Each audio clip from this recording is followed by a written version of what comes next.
If you're using Cursor AI and you want a more private setup, this video will show you exactly how to enable privacy mode in just a few quick steps. Privacy settings matter, especially if you're working with sensitive code, client projects, or anything you don't want shared unnecessarily. So in this tutorial, I'll walk you through the process clearly and simply, step by step. And if this video helps, make sure to hit the like button and subscribe for more easy software tutorials like this. Alright, let's jump in.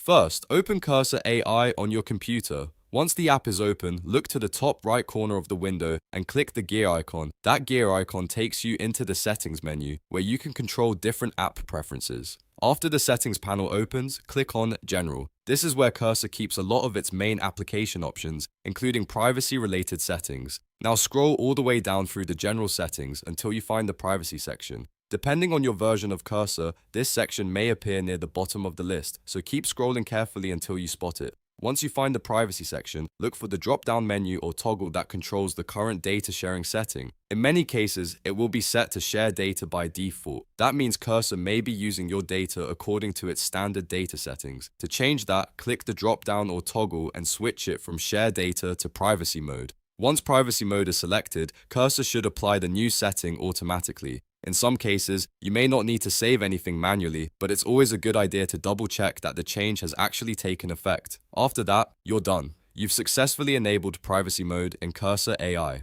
This is a simple but important setting if you want more control over your data and your workspace. If this tutorial helped you out, please give the video a like, subscribe to the channel, and turn on notifications so you don't miss the next Cursor AI tutorial. Thanks for watching, and I'll see you in the next one.